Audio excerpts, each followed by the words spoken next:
Sí. Quería agradecer a Yolanda Castro, al Departamento de Formación de la Unidad de Educación de la Javeriana, la oportunidad de estar aquí con ustedes esta mañana soleada. La verdad es que me sorprendió un poco la invitación a participar en un encuentro sobre investigación educativa. De hecho, yo nunca he hecho investigación, al menos investigación al uso, y la verdad es que me siento cada vez más distanciado del curso que está tomando la así llamada investigación educativa en los últimos años, cuando el conocimiento se ha mercantilizado casi completamente, es decir, constituye una mercancía más o menos valiosa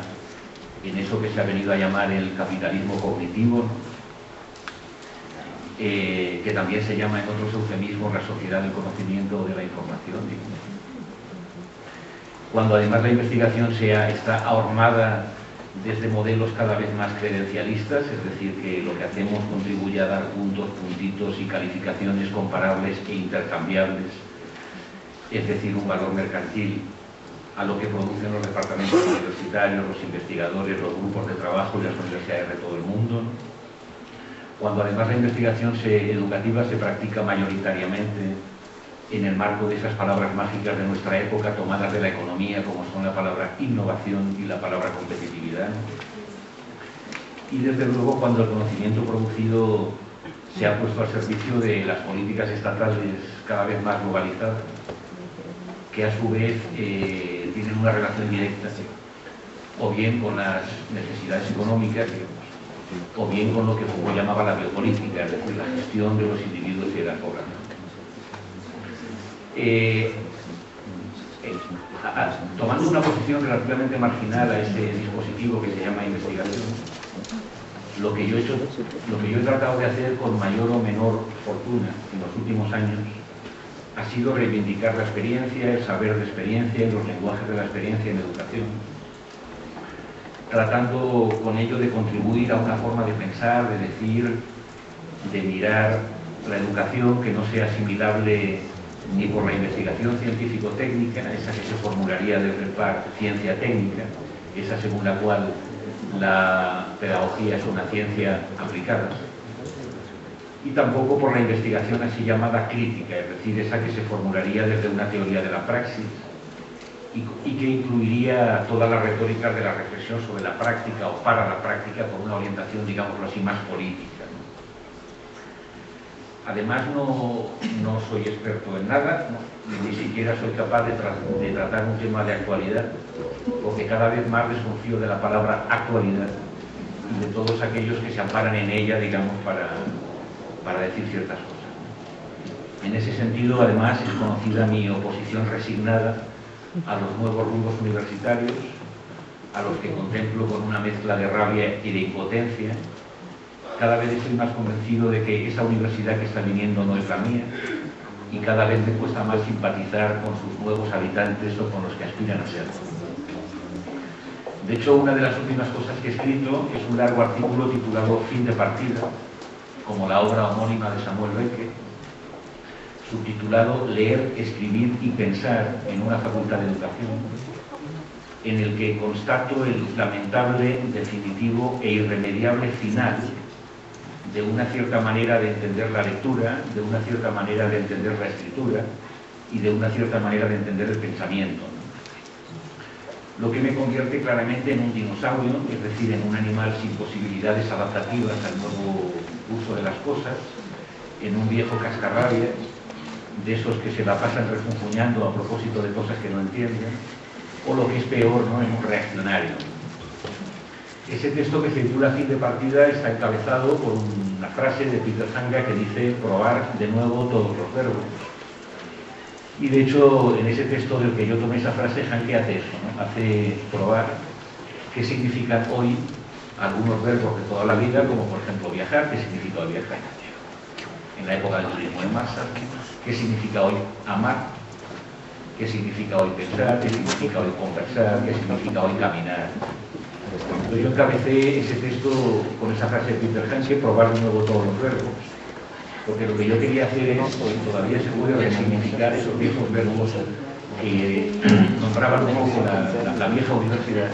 que eran los verbos leer, escribir y pensar. De hecho, la vieja universidad Es un dispositivo que se inaugura, ¿verdad?, en el siglo XIII y el siglo XIV, en la época de las ciudades. Es un dispositivo que seguramente está acabando y que tiene que ver básicamente con la vieja universidad, podría definirse como un salón de clases conectado a un ordenador.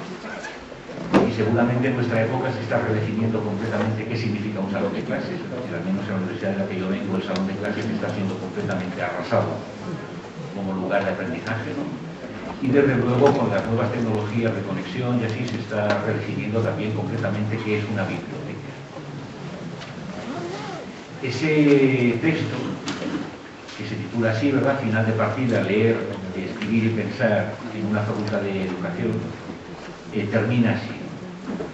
Así que para terminar no puedo hacer otra cosa que reiterar la pregunta con la que empezaba este texto. ¿Tiene sentido aquí y ahora, en este lugar, una facultad de educación y en este tiempo,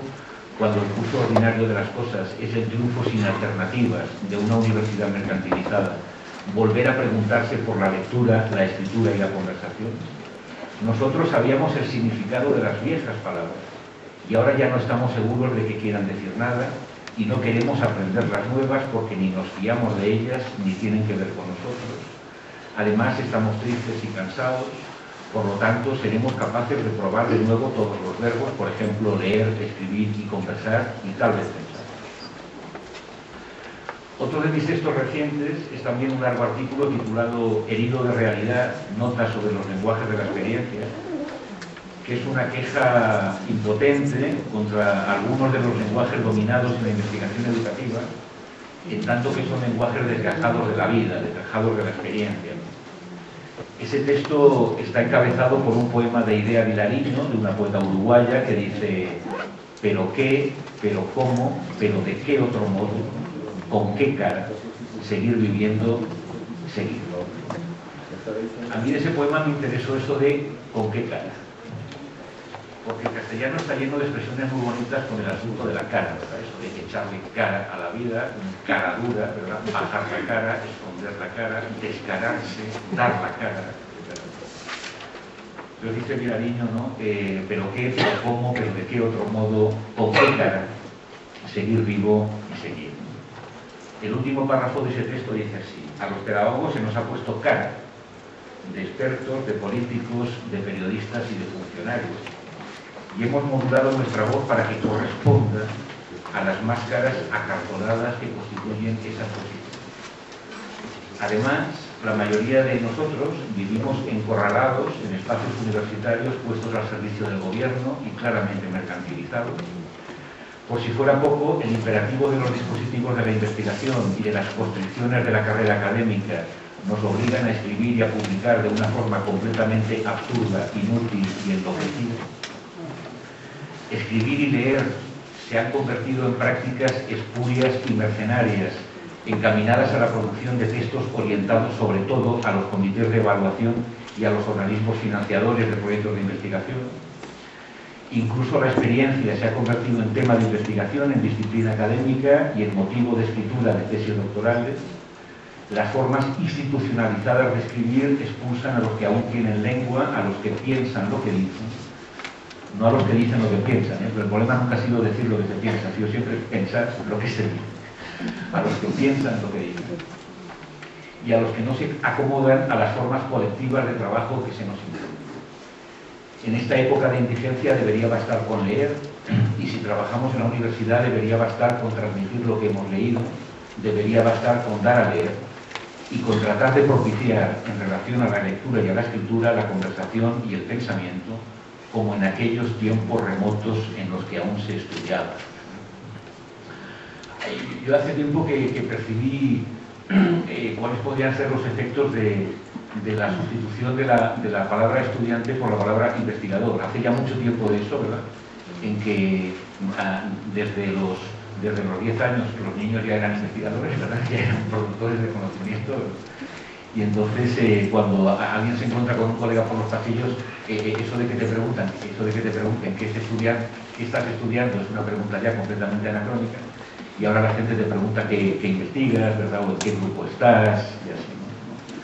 Por eso termina ese párrafo como en los tiempos remotos en los que aún se estudia. Con esos antecedentes acepté la invitación a estar aquí con ustedes, propuse ese título de Notas para otra investigación educativa, o quizás para otra cosa que investigación,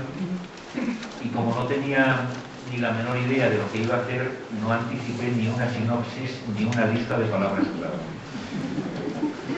Pero luego pensé que había aceptado la invitación simplemente porque quería probarme si en realidad tenía algo que deciros. No como experto o especialista, lo que sería imposible, no como actual, lo que a mi edad ya no puedo permitirme, pero tal vez sí como viejo de rabias, que es un poco como me siento últimamente. Había aceptado la invitación en definitiva por algo parecido a lo que indica Margarit Duras en una frase célebre cuando dice eso de que escribir es intentar averiguar qué escribiríamos si escribiésemos. Así que la única manera que yo tenía para averiguar qué es lo que podría deciros era simplemente diciéndolo. Y eso, averiguar si tengo algo que decir y desde dónde. Y si eso que yo puedo decir os dice algo a vosotros, que es lo que voy a tratar de hacer aquí. Voy a tratar primero de dar cuenta del quizás de mi título, de ese quizás que seguramente separa dos posibilidades. La primera sería proponer otra forma de entender la investigación educativa. Y esa otra forma de entenderla estaría formulada, al menos desde mi perspectiva, no desde el par ciencia-tecnología ni desde el par teoría-práctica, sino desde el par experiencia-sentido.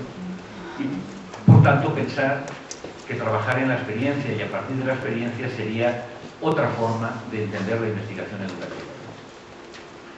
La segunda posibilidad, claro, es que eso de trabajar desde el par experiencia-sentido no puede funcionar como una alternativa a la investigación educativa, como un nuevo enfoque o como un nuevo modelo o como un nuevo paradigma en la investigación educativa, lo que aún sería otra investigación, sino que lo que hace es funcionar como otra cosa a la investigación educativa misma, es decir, algo que no es ni puede ser investigación porque es otra cosa que investigación. Y si es otra cosa, desde luego, no debería poder mercantilizarse, no debería servir para puntos, ni puntitos, ni rankings, ni calificaciones, no debería servir ni para la innovación ni para la competitividad, no podría ser de actualidad, no permitiría crear castas de expertos o de especialistas, no debería poder ser asimilable por las políticas gubernamentales, o dicho de otro modo, no debería servir para nada, es decir, no debería tener ningún valor, al menos desde lo que hoy en la investigación educativa dominante se llama valor. Voy a ponerles dos ejemplos.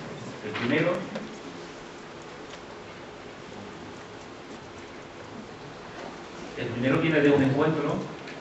en el que tuve el privilegio de participar en México en julio de este año, donde estaba Alfredo Liso también, donde lo conocía. Un encuentro que se titulaba Foro Regional sobre Investigación e Innovación en Educación,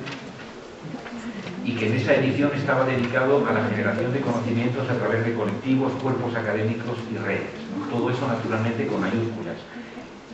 Investigación estaba con mayúsculas, innovación también,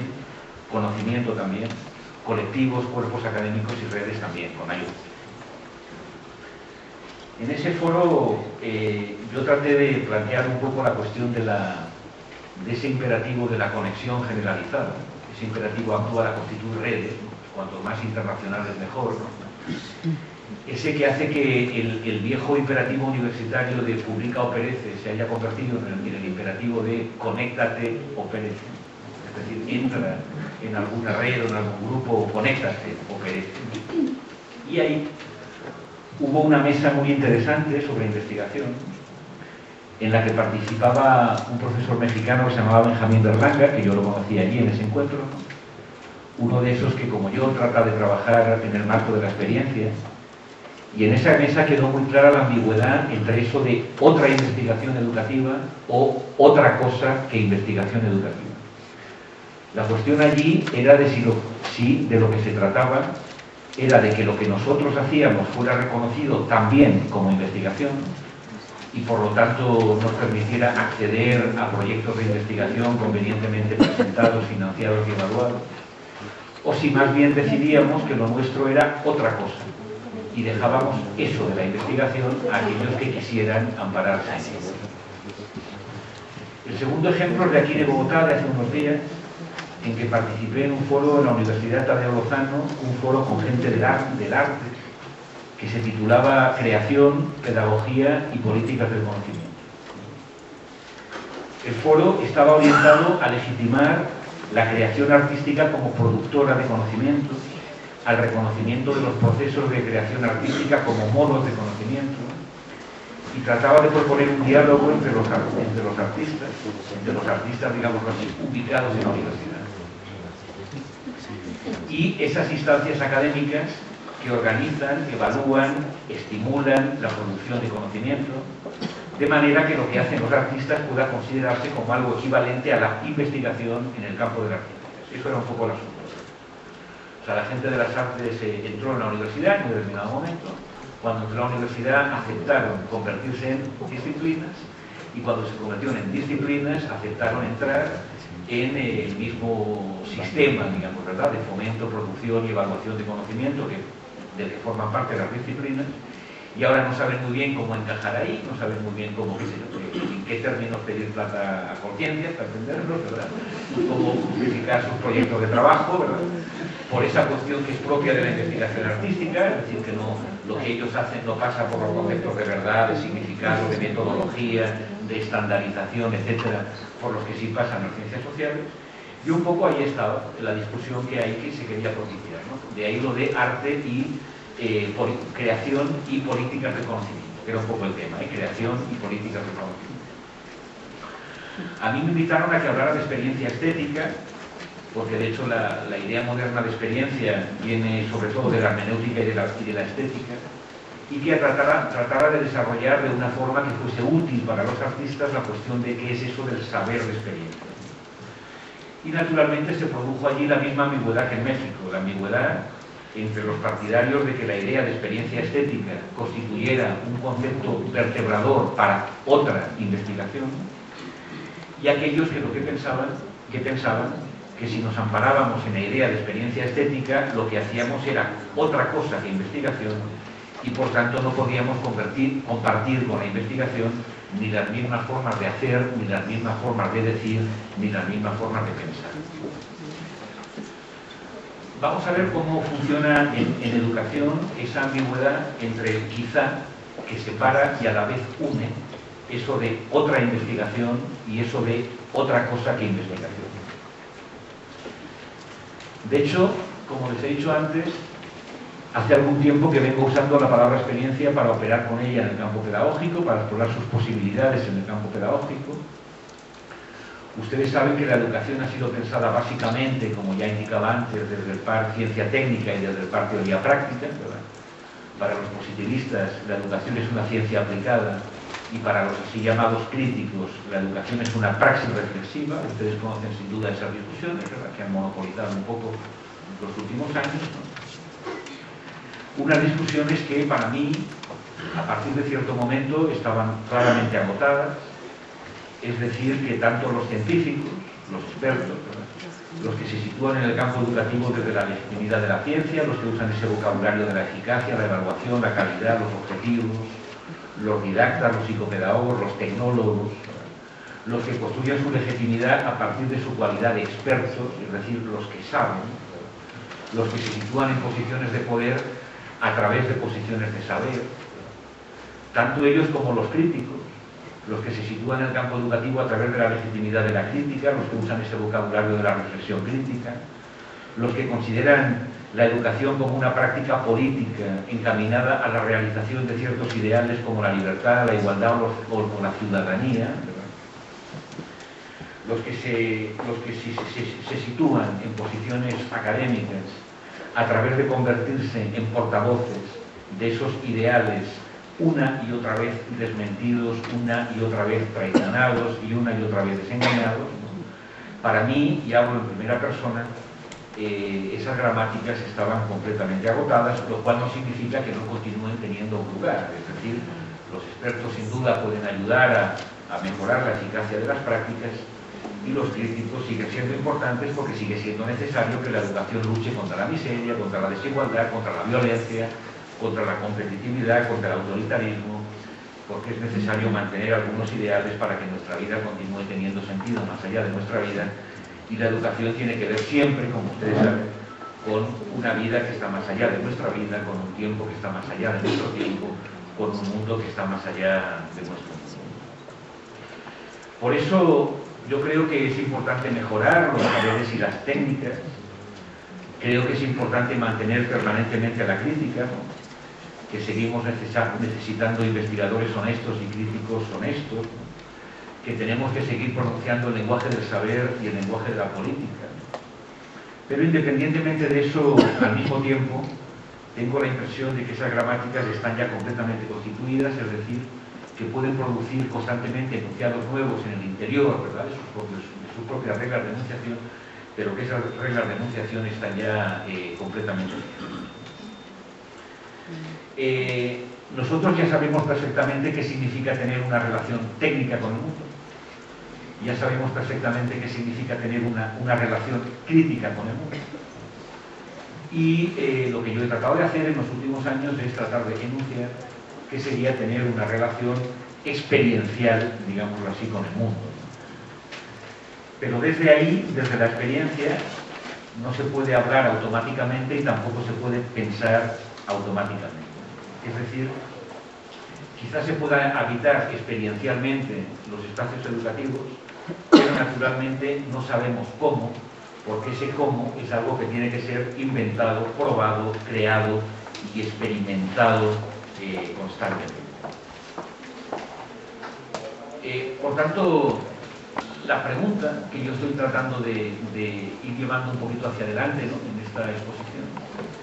es si plantear un trabajo en educación a partir del par experiencia y sentido es otra investigación o es ya otra cosa que investigación, cuando además yo he tratado explícitamente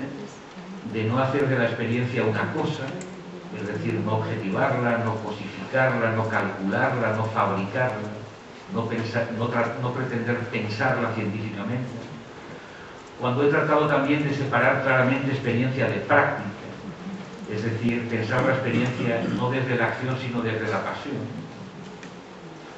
porque el sujeto de la experiencia no es en primera instancia un sujeto activo, sino que es un sujeto receptivo, un sujeto abierto, un sujeto expuesto. Porque de lo que se trata de mantener siempre en la experiencia ese principio de receptividad, de apertura, que es el que hace que lo que descubramos en la experiencia sea justamente nuestra propia fragilidad. Si la experiencia no nos hace más ricos, sino que nos hace más vulnerables. Porque lo que la experiencia nos demuestra una y otra vez es que lo que sabemos, lo que decimos y lo que ya pensamos es tan frágil y tan mortal como nosotros. Es decir, es algo que se forma y se transforma constantemente, ¿no? Y luego he tratado también de evitar de hacer de la experiencia un concepto. Es más, tratar de pensar la experiencia como algo que no se puede conceptualizar. En un libro fundamental sobre las distintas elaboraciones de la idea de experiencia desde Montaigne hasta Foucault, un libro reciente de Martin Day que se titula Cantos de experiencia, variaciones sobre un tema moderno, Martin Day dice que la realidad de la experiencia es elusiva, que la idea de experiencia es confusa, pero que al mismo tiempo muchos pensadores de diversas épocas y tradiciones se han sentido compelidos a ocuparse de ella y han formulado apasionados y hermosos cantos a la experiencia. Y eso, dice Jay, con un apremio y una intensidad que rara vez acompaña el intento de definir y explicar un concepto. Y un poco más adelante añade, experiencia es un significante susceptible de desencadenar profundas emociones en quienes le confieren un lugar de privilegio en su pensamiento. A mí me gustó eso de los cantos de experiencia. Si la experiencia es un saber primero, ¿no? Hay un libro de Toulmin que se llama Cosmópolis, donde Toulmin desarrolla un poco la modernidad desde Descartes, como una especie de partida de ajedrez entre lo que él llama la experiencia y lo que él llama el método, cuya primera jugada sería, si quieren, el conflicto entre Montaigne, ¿verdad?, el autor de los ensayos, uno de los cuales se llama de la experiencia, y Descartes, que trataría de convertir la experiencia en experimento y formular un método, ¿verdad?, para no perderse en el orden del pensamiento. Lo que dice Stephen Turbin es que en esa partida de ajedrez la experiencia siempre es una jugada de blancas, y la experiencia siempre viene antes.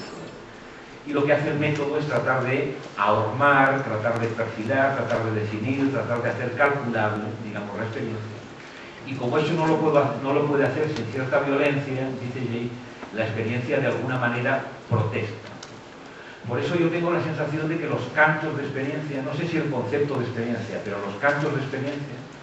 son cantos muy apasionados que algunas personas han formulado desde los orígenes de la modernidad y que son a veces cantos de lamento por la pérdida de alguna cosa, es decir, son cantos elegíacos. A la vez son cantos de protesta por la imposibilidad de hacer alguna cosa, por lo tanto serían cantos de guerra, etc.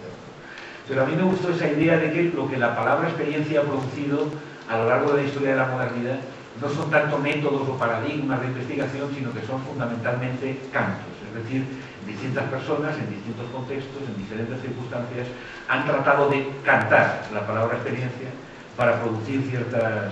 hacer ciertas operaciones, ¿verdad?, en algún lugar. Y esos cantos son, como dice Jay, cantos apasionados y por lo tanto tienen esa dimensión también enormemente subjetiva del canto. A veces son cantos de protesta, a veces son cantos de lamento, a veces son cantos... Por eso, al menos para mí, la experiencia ha sido más bien el tema de un canto y de un canto de resistencia, digamos, hacia los modos dominantes, como se nos hace pensar, decir